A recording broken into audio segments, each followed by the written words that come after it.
confirmer ta foi. L'épreuve vient de Dieu. L'épreuve vient de Dieu. La tentation vient du diable. La tentation, l'objectif, c'est de faire tomber. L'épreuve, c'est de faire monter. Au nom de Jésus. Alléluia.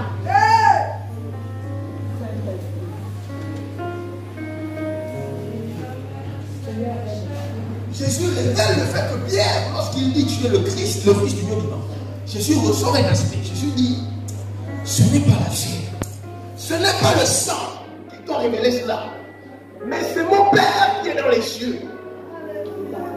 Ce qui veut dire que, mes amis, on peut tous être ensemble au département jeunesse, on peut tous être ensemble au département chambre, on peut tous être ensemble à l'intercession, mais on n'est pas pareil. Amen. Oh, ça là, c'est ce qui est vrai.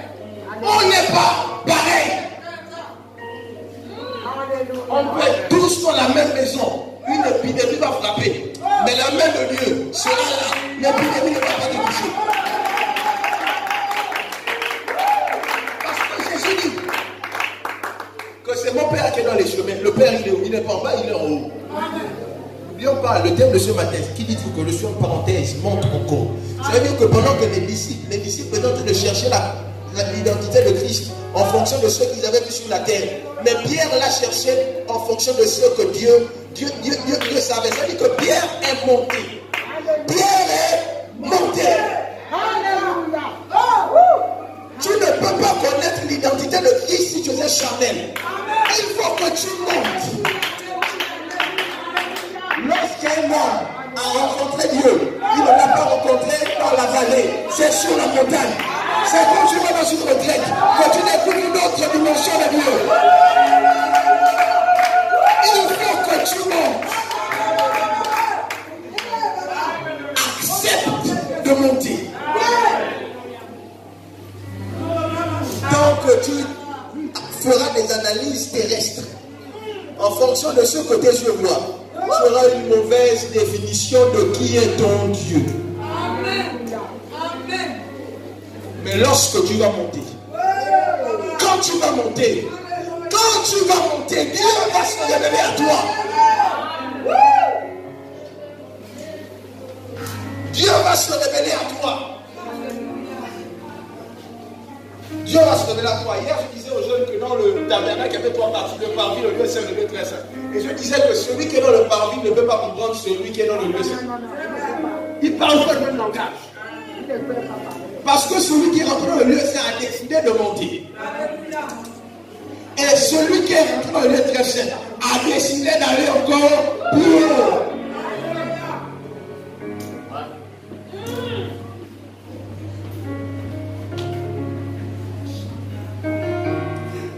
J'aimerais que nous puissions revenir sur Matthieu 16. D'habitude, quand je prêche, je lis pas mal de versets, mais là, il faut beaucoup travailler avec Matthieu 16. J'aimerais qu'on puisse revenir juste un passage. Matthieu 16, la Bible dit ceci. Verset 17. Jésus reprenant la parole lui dit, tu es heureux Simon, fils de Jonas, car ce ne sont pas la chair et le sang qui t'ont révélé cela, mais c'est mon Père qui est dans les cieux. Verset 18. Et moi je te dis que tu es Pierre, et que sur cette pierre je bâtirai mon église, et que les portes du séjour des morts ne prévaudront pas contre elle. Je te donnerai les clés du royaume des cieux. Ce que tu diras sur la terre sera lié dans les cieux, et ce que tu te diras sur la terre sera lié dans les cieux. Un homme de Dieu que j'ai écouté dernièrement, une parole qui m'a un peu troublé. Il a dit, il a fait le constat que les prophéties s'accomplissent à l'enfer. J'ai dit, oui, ça s'accomplit à l'enfer. J'ai dit, ok, d'accord.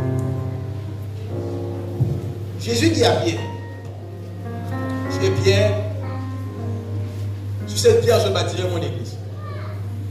Je te donne les clés du séjour des morts. Non, les clés du royaume. Puis ce que tu liras dans les cieux sera lié sur la terre. Ce que tu diras sur la terre sera lié dans les cieux. Ce que tu déliras sur la terre sera délié dans les cieux. Et puis, normalement, quand Christ donne cette révélation-là à Pierre, selon comment Pierre s'est senti? Pierre est là. Non, là, ça veut dire que là, quand Jésus parle là, Philippe, passe ici. Jacques, passe. Oui, Jean, toi tu aimais toujours monter, puis c'est toi qui aimais, c'est toi que le maître aimait plus. Maintenant là, c'est moi. Hein, Jean? Jésus n'est plus là. Pierre a vu les choses comme ça. C'est-à-dire que Pierre s'est projeté dans un avenir glorieux. Il s'est dit non, c'est non, la gloire, oh mon Dieu, c'est moi qui vais diriger Jésus. Waouh! Mais quelques temps plus tard, qui a renié Jésus? Lorsque Pierre renie Jésus, à quel instant quelqu'un peut s'imaginer que c'est ce Pierre-là à qui Dieu... Je dois revenir sur la renaissance. Il y a des gens qui pensent que parce qu'ils sont tombés dans le péché que leur histoire est terminée. Il y a des gens qui pensent que parce qu'ils ont péché contre Dieu que leur histoire est finie. Pierre a renié Christ. D'accord? Il renie Christ. Qu'est-ce qui se passe? Ensuite, Pierre se repent. Lorsqu'il se repent, ensuite, Pierre se met à rassembler les autres. Il dit non, écoutez, Jésus n'est plus là, et vraiment, il ne faut pas qu'on reste comme ça. Il faut qu'on prie. Parce qu'il faut que ce que Dieu a dit, ce que Jésus a dit, il faut que ça s'accomplisse. Et Pierre est maintenant en train de jouer le rôle du leader de l'église. Voyez-vous, je vais répéter cette parole et je crois que les prophéties que Dieu libère sur nos vies ont le don de s'accomplir d'abord à l'envers. Ça veut dire que Pierre, qui était censé être celui-là sur qui Dieu comptait, son histoire commence comment? Celui-là qui a trahi Jésus. Donc c'est-à-dire que la prophétie s'accomplit à l'envers. Au lieu que ce soit Pierre qui commence, c'est-à-dire que Pierre est jusqu'à ce qu'on cloue Jésus, Pierre est là, il défend. Non, non, non. La prophétie s'accomplit à l'envers. Lui qui doit être le pilier, Pierre devient un traître. Et là, dans la traîtrerie, Pierre se rend compte qu'il n'est rien. Son orgueil est brisé. Il se rend compte que sans Dieu, il ne peut rien faire. Il s'humilie, il cherche Dieu. Et là, c'est à cet instant-là qu'il commence, la prophétie qui a été libérée toute sa vie s'accomplit. Les prophéties ont le don de s'accomplir à l'envers. Dieu dit d'Abraham que tu seras le père d'une multitude de nations. Mais remarquez qu'Abraham n'a pas d'enfant. Abraham commence sans avoir d'enfant. Il n'y a pas d'enfant. Vous savez, nous devons comprendre que le nom que Dieu nous donne, il y a des moments où Dieu se rend compte que ton nom ne cadre pas avec la prophétie qui est sur ta vie et la condition. Abraham, A-B-R-A-M, Abraham. Quand Abraham rencontre Dieu, il s'appelle Abraham. Un temps, Dieu dit à Abraham, je peux t'appeler Abraham. Tu vas t'appeler Abraham. Ce qui signifie le père de la multitude. Il dit ta femme ne s'appellera plus Saraï. Elle s'appellera Sarah, la mère de la multitude. Attendez. Grâce à oh, tu as acheté ton nom à Abraham ou quoi? Oh non, Dieu m'a dit que je suis le père de la multitude. Non, tu vas acheter. Non, t'as donné les frères ou quoi? Toi, le père de la multitude, les enfants là-bas se disent. Tu es de quel âge? Les prophéties ont le don de s'accomplir à l'envers. Il commence, il n'a rien. À un moment donné, les choses commencent à changer. Il a un fils. Et de ce fils-là va venir Jacob. Et lorsque Jacob rencontre l'ange, qui est la représentation de Dieu, alors que Jacob, là je vais rentrer dans le message, non, ça c'est un séminaire. Je vais quand même monter un peu. L'ange se retourne. Jacob ne sait pas connaître l'ange et tout. Pourquoi l'ange ne donne pas à Jacob autre chose qu'un pronom? Ça vous dit?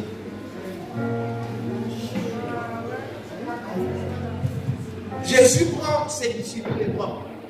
Simon s'appelle Simon. Jésus dit tu t'appelles plus Simon, désormais tu t'appelles Pierre.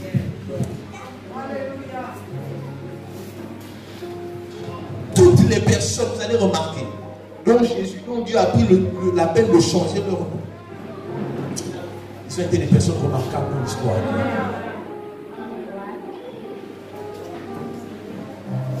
David, alors que Samuel loin, tu seras le futur roi d'Israël. La prophétie commence comment? David est poursuivi par Saül. Saül veut le tuer. Il y a des gens ici dans la salle. En fait, quand tu regardes ta vie, ça n'a rien à voir avec la prophétie. Comme tu as dit. Certaines personnes pensent que la prophétie commence lorsque tu deviens grand. Non, la prophétie commence à l'envers. Il y a certains pour qui la prophétie a déjà commencé. Tu es déjà rentré. Tu es déjà rentré. Alors que David se faisait poursuivre par Saül, David était déjà rentré. Non, ça commence même pas là où Saül le poursuit. Ça commence lorsqu'il tue Goliath. C'est là où la prophétie commence. Faites attention, certains d'entre nous ici, nous sommes déjà en train de marcher sur le chemin prophétique. Cette voie prophétique a été tracée pour nous. Mais nous avons l'impression que le chemin que nous empruntons n'a rien à voir avec ce que Dieu a fait sur nos vies. Mais faisons attention, ce chemin, ce n'est pas nous qui l'avons préparé, c'est Dieu qui l'a préparé. Et la Bible dit que autant les cieux sont élevés sur la terre, autant nos pensées sont éloignées des pensées de Dieu. Ce qui veut dire que ton raisonnement ne peut pas être le raisonnement de Dieu. Ce que toi tu penses être la fin pour toi, pour Dieu c'est le début. Pour Dieu c'est le début. Quand tout le monde a vu ce que Pierre a fait, les gens ont dû dire que pour Pierre c'est la fin. Mais c'était le début. C'était le début.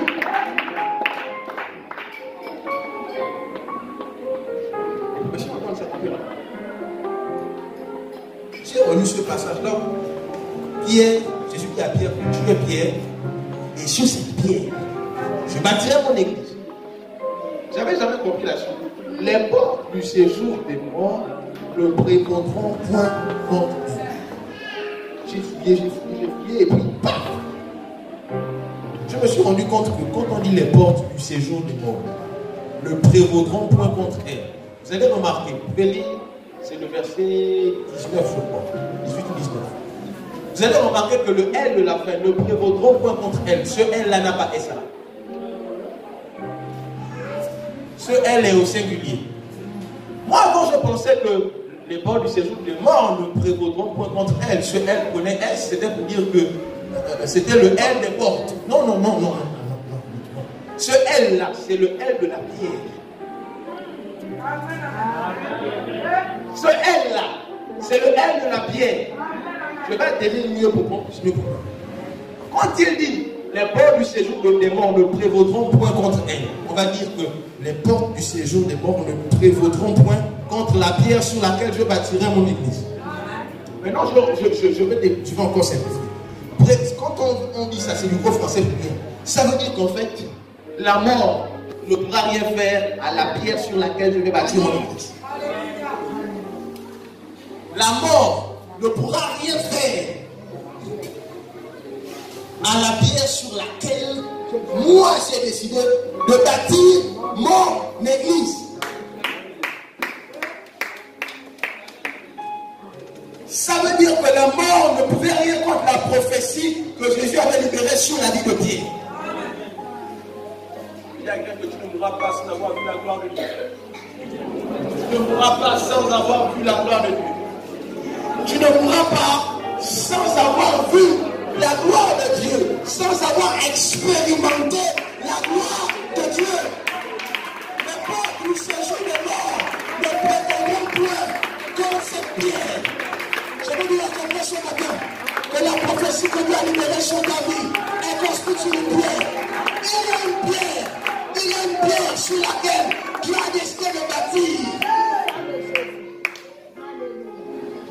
Et la mort ne pourra rien contre cette pierre.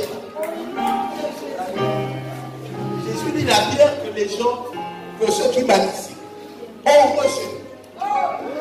Ce qu'ils ont rejeté est devenu la principale de l'homme. Ça veut dire que les gens pourront commencer sans toi. Mais ils vont arriver à un niveau où, pour aller à gauche, à droite, pour aller en haut, ils ont besoin de toi parce que tu es devenu la pierre.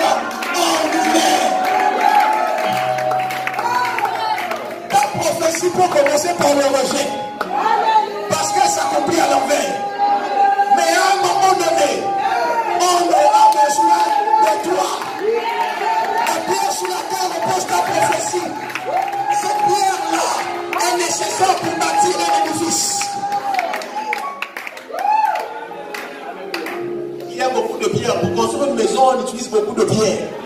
Mais toi, tu seras la pierre qui se distingue parmi 10 000. Parmi 10 000, on dira, on a besoin de cette pierre-là. Merci papa, une pierre spéciale. Donc tu vas te demander, mais attendez, tu es un extraordinaire. Et les gens, rejeté, abandonné, humilié. et Jésus dit, tu es pierre. Sur cette pierre, je bâtirai mon église. J'annonce à quelqu'un qu'il y a un édifice spirituel que Dieu a résolu bâtir. Mais tu es celui-là qui est censé permettre à ce que cet édifice-là soit bâti. Voici pourquoi Dieu ne pourra pas travailler sans toi pour accomplir cette vision-là. Dieu ne pourra pas.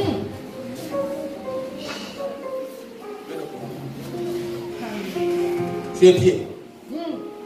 Sur cette pierre, je bâtirai mon église.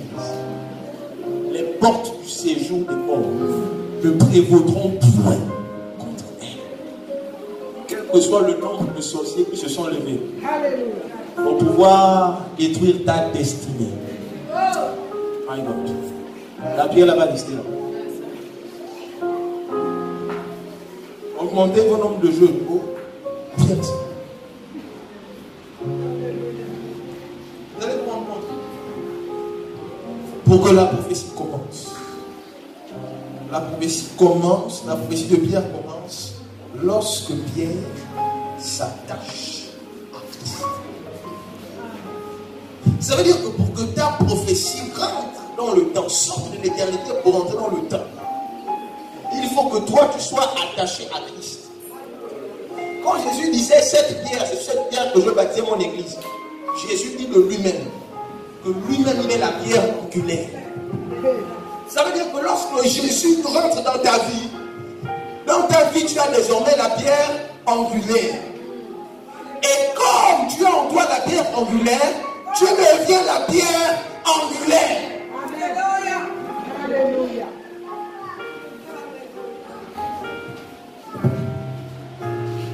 Simon était un pêcheur de poissons. Vous marchez avec des gens, la plupart d'entre nous, on ne sait pas réellement avec qui on marche. Je vais aller plus loin et dire que même nous-mêmes, nous ne savons pas qui nous sommes. Le seul moyen qui permet à l'homme de savoir qui il est, c'est de savoir qui Dieu est. Jésus passe, Jésus voit, je crois c'est Matthieu qui était un préleveur d'impôts. Mais quand Jésus passe, Jésus le voit, Jésus regarde, Jésus dit non, celui-là c'est un gagnant d'âme. Il dit suis-moi. Jésus voit Pierre en train de pêcher les poissons, il dit non, toi, viens, suis-moi. Ta véritable identité est cachée en Dieu. La partie la plus intéressante de ta vie est à venir. Tu ne l'as pas encore vu. Vous savez, la tentation. Vous savez que la tentation vient du diable, mais l'épreuve vient de Dieu.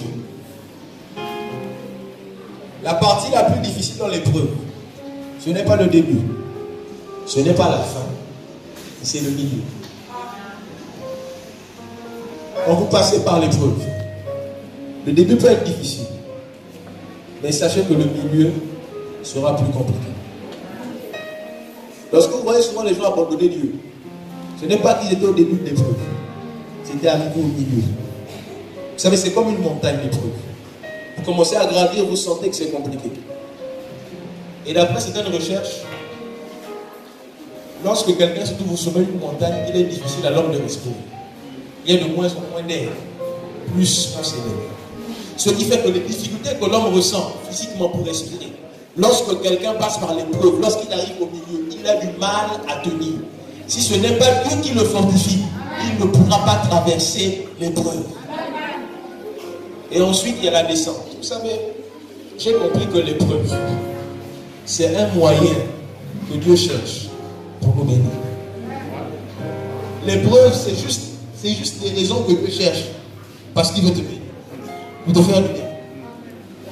Job n'a pas été tenté, Job est passé par une épreuve. Et par la suite, Job a été béni abondamment, immensément. Je vais vous dire ce matin que pour savoir qui est le Dieu que nous servons, nous avons besoin de monter. Nous avons besoin de monter. Cette semaine, nous allons commencer un travail de prière de jeûne. Et la Bible dit de Dieu que Dieu se laisse trouver par celui qui le cherche. Si tu cherches Dieu, Dieu se laissera trouver par toi. Si tu ne le cherches pas, Dieu ne se montrera pas à toi.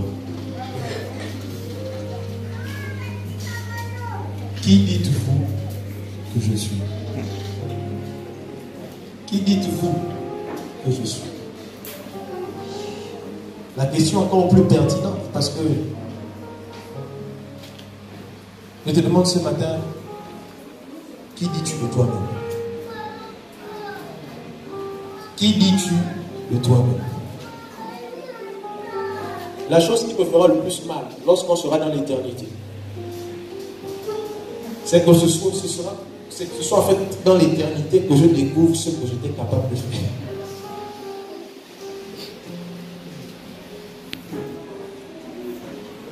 Ça vous est jamais arrivé de vous rendre compte que vous auriez pu avoir, il y a des occasions qui étaient devant vous, mais vous ne les avez pas vues passer.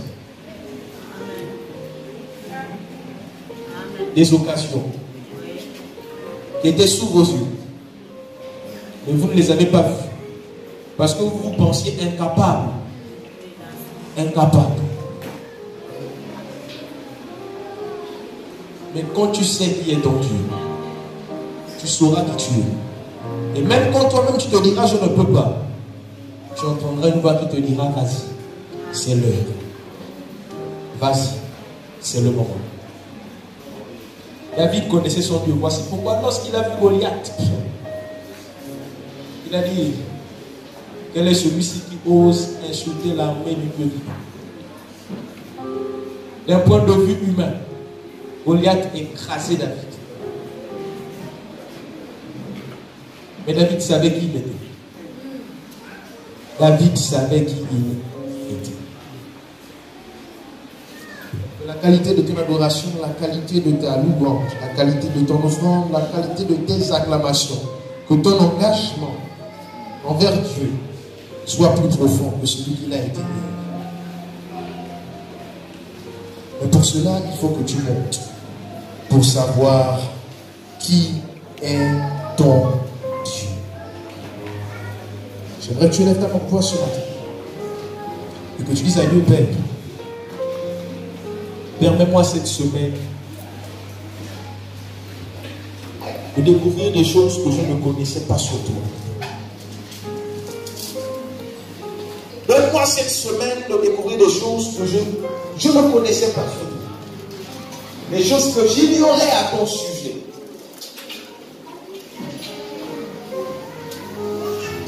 Église, nous avons besoin de connaître notre Dieu. Nous avons besoin de connaître celui que nous servons. Oh, je prie que les yeux de quelqu'un s'ouvrent durant cette semaine pour voir réellement qui est le Dieu que tu sers. Je prie que les oreilles de quelqu'un s'ouvrent cette semaine pour entendre la voix de Dieu que tu sers.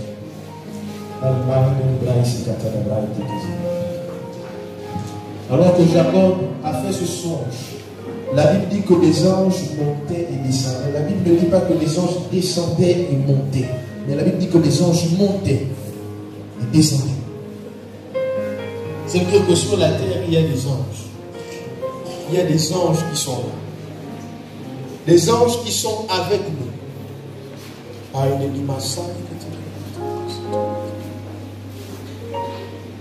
Que Dieu te donne de pouvoir le voir autrement.